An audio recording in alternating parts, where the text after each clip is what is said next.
দশম শ্রেণীর প্রিয় ছাত্রছাত্রী, আজকে এই ভিডিওতে ইতিহাসের দ্বিতীয় অধ্যায় থেকে হিন্দু পেট্রিয়ট পত্রিকা টপিকটি আলোচনা করব।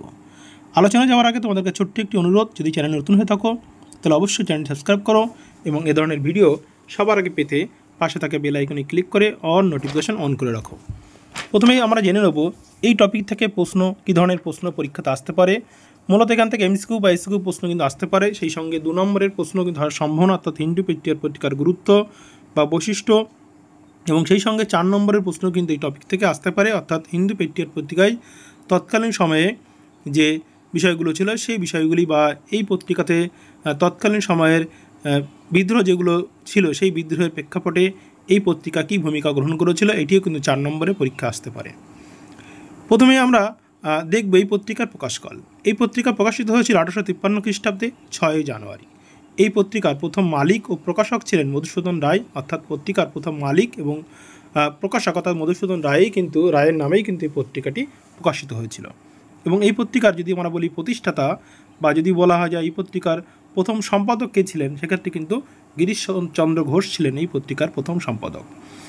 এবং এখানে মনে রাখবে 1853 খ্রিস্টাব্দে এই পত্রিকা প্রকাশিত হলেও 1855 খ্রিস্টাব্দে গিয়ে এই পত্রিকার মালিকানা কিনে নিয়েছিল হরিশচন্দ্র মুখার্জি আর বড় দাদা হারানচন্দ্র মুখার্জি। এবং এই হরিশচন্দ্র মুখার্জি কিন্তু এই পত্রিকার একজন অন্যতম সম্পাদক ছিলেন এবং তিনি মনে রাখবে অনেকবারই কিন্তু পরীক্ষা এসছে 1855 থেকে 61 খ্রিস্টাব্দ পর্যন্ত তিনি এই পত্রিকার সম্পাদনার দায়িত্ব গ্রহণ করেছিলেন। এখানে মনে রাখবে এই যে পত্রিকা, এই পত্রিকাটি প্রথমে কিন্তু একটি সাপ্তাহিক ইংরেজি সংবাদপত্র রূপে প্রকাশিত হয়েছিল, পরবর্তীকালে এটি মাসিক পত্রিকাতে পরিণত হয়েছিল এবং মনে রাখবে 1892 খ্রিস্টাব্দে এটি কিন্তু একটি দৈনিক পত্রিকাতে পরিণত হয়েছিল।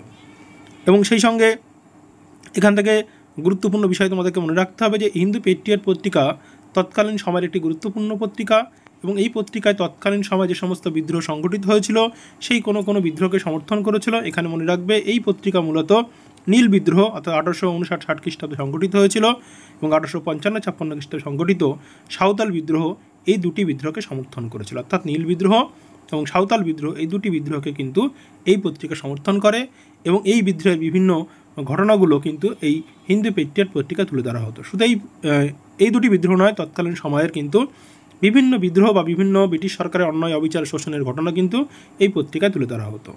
এখানে মনে রাখবে 1861 থেকে খ্রিস্টাব্দের পরবর্তীকালে কাল থেকে, অর্থাৎ 1855 থেকে 61 সাল পর্যন্ত হরিশচন্দ্র ছিলেন সম্পাদক। তার পরবর্তীকালে অর্থাৎ 1861 থেকে 1884 খ্রিস্টাব্দ পর্যন্ত এই পত্রিকার সম্পাদনা করেছিলেন শম্ভুচন্দ্র মুখার্জি, কৃষ্ণপদ পাল, তারা ছিলেন। এবং মনে রাখবে এই পত্রিকার আন্দোলনের ফলেই কিন্তু 1860 খ্রিস্টাব্দে নীল কমিশন গঠিত হয়েছিল, অর্থাৎ নীল কমিশন নীল বিদ্রোহের আন্দোলনের ফলে গঠিত হয়েছিল বা নীল বিদ্রোহের ফলে গঠিত হয়েছিল। এই পত্রিকা যেহেতু নীল বিদ্রোহকে সমর্থন করেছিল এবং বিদ্রোহের বিভিন্ন কাহিনী তুলে ধরেছিল, তাই তাদের আন্দোলনের ফলেই কিন্তু বলা যেতে পারে 1860 খ্রিস্টাব্দে নীল কমিশন গঠন করা হয়েছিল। তাহলে আমরা এক কথায় বলতে পারি এই পত্রিকায় তৎকালীন সময়ের ঘটে যাওয়া বিভিন্ন বিদ্রোহ, বিশেষ করে সাঁওতাল বিদ্রোহ এবং নীল বিদ্রোহকে সমর্থন করে এই বিদ্রোহের বিভিন্ন কাহিনী তুলে ধরেছিল এবং সেই সঙ্গে ব্রিটিশ সরকার এবং তাদের অনুগত গোষ্ঠী অর্থাৎ জমিদার, সুৎখর মহাজন, নীলকর সাহেব, তারা যে ভারতীয়দের উপর অন্যায় অবিচার শোষণ করতো সেই সমস্ত শোষণের বিরুদ্ধে কিন্তু এই পত্রিকা সরব হয়েছিল। তাই এই পত্রিকা তৎকালীন সময়ে একটি গুরুত্বপূর্ণ পত্রিকা।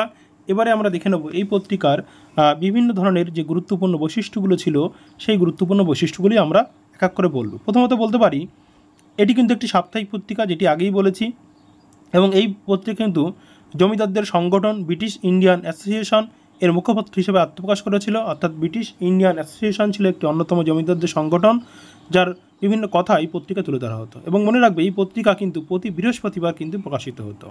এবং সেই সঙ্গে হিন্দু পেট্রিয়ট পত্রিকা ছিল ভারতের প্রথম জাতীয় বা জাতীয়তাবাদী পত্রিকা, অর্থাৎ অবশ্যই মনে রাখবে এটি কিন্তু ভারতের একটি প্রথম জাতীয়তাবাদী পত্রিকা, অর্থাৎ বৃহত্তর ভারতবর্ষীয় ক্ষেত্রে তারা কিন্তু এই পত্রিকার প্রকাশ হতো। এরপরে বলতে পারি হিন্দু পেট্রিয়ট পত্রিকা নারী শিক্ষা ও হিন্দু বিধবা বিবাহ বিষয়ে আলোকপাত করেছিল, অর্থাৎ বৈশিষ্ট্যের মধ্যে আমরা গুরুত্বপূর্ণ যেগুলো আমরা মনে রাখতে হবে সেটা হচ্ছে এটি একটি সাপ্তাহিক পত্রিকা ছিল, যদিও পরবর্তীকালে এটি মাসিক এবং দৈনিক পত্রিকায় পরিণত হয়েছিল এবং ব্রিটিশ ইন্ডিয়ান অ্যাসোসিয়েশনের মুখপাত্র ছিল এই পত্রিকা। এটি প্রতি বৃহস্পতিবার প্রকাশিত হতো এবং এটি ছিল ভারতের প্রথম জাতীয়তাবাদী পত্রিকা।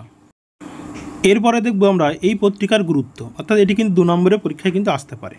অর্থাৎ 19 শতকে শিক্ষিত বাঙালি যে সমাজ, সেই বাঙালি সমাজে ভিন্ন দৃষ্টিভঙ্গি ও মানসিকতার প্রতিফলন কিন্তু এই পত্রিকাতে লক্ষ্য করা গিয়েছিল। অর্থাৎ এই পত্রিকা তৎকালীন সময়ে কিন্তু ভিন্ন দৃষ্টিভঙ্গি বিষয়গুলো এই পত্রিকা তুলে ধরা হয়েছিল। এবং মনে রাখবে, এই পত্রিকা কিন্তু সাঁওতাল বিদ্রোহকে সমর্থন করে সাঁওতাল বিদ্রোহের বিভিন্ন কাহিনী তুলে ধরেছিল এবং জমিদারদের যে অন্যায় অবিচার শোষণ তার বিরুদ্ধে কিন্তু প্রথম সরব হয়েছিল এই পত্রিকা। শুধু তাই নয়, এই পত্রিকা কিন্তু সরকারের যে নিষ্ঠুর দমন নীতি, সেই দমন নীতির তীব্র নিন্দা তারা করেছিল। এবং লর্ড ডালহৌসি আমরা জানি, তিনি কিন্তু ভারতবর্ষের নগ্ন সাম্রাজ্যবাদী নীতিকে বিশ্বাসী ছিলেন এবং লর্ড ডালহৌসির এই নগ্ন সাম্রাজ্যবাদী যে নীতি তার কিন্তু কঠোর সমালোচনা করেছিল এই পত্রিকা। এবং সেই সঙ্গে আমরা বলতে পারি এই পত্রিকাতে কিন্তু বিধবা বিবাহ, নারী শিক্ষা বা তৎকালীন সময়ে সমাজে প্রচলিত যে সমস্ত কুসংস্কার ছিল, বিশেষ করে পুরুষের মদ্যপান, বহুবিবাহ ইত্যাদি বিভিন্ন কুপ্রথার বিরুদ্ধে কিন্তু জনমত গঠন করেছিল। এক কথায় বলা যেতে পারে এই পত্রিকার গুরুত্বের মধ্যে সবথেকে গুরুত্বপূর্ণ হচ্ছে এই বিদ্রোহ। এই পত্রিকা তৎকালীন সময়ে জমিদার শ্রেণীর অত্যাচারের কাহিনী তারা তুলে ধরেছিল, তার বিরুদ্ধে তারা প্রতিবাদ করেছিল, সরকারের নিষ্ঠুর দমননীতি তারা প্রতিবাদ করেছিল এবং তৎকালীন সময়ে বাঙালিদের ভিন্ন মানসিক দৃষ্টিভঙ্গির কিন্তু একটা জায়গা তারা তুলে ধরেছিল। এবং সেই সঙ্গে অবশ্যই গুরুত্বপূর্ণ যে তৎকালীন সময়ে সমাজে প্রচলিত যে কুসংস্কার ছিল তার বিরুদ্ধেও কিন্তু এই পত্রিকা কিন্তু সরব হয়েছিল। ভিডিওটি দেখার জন্য অনেক অনেক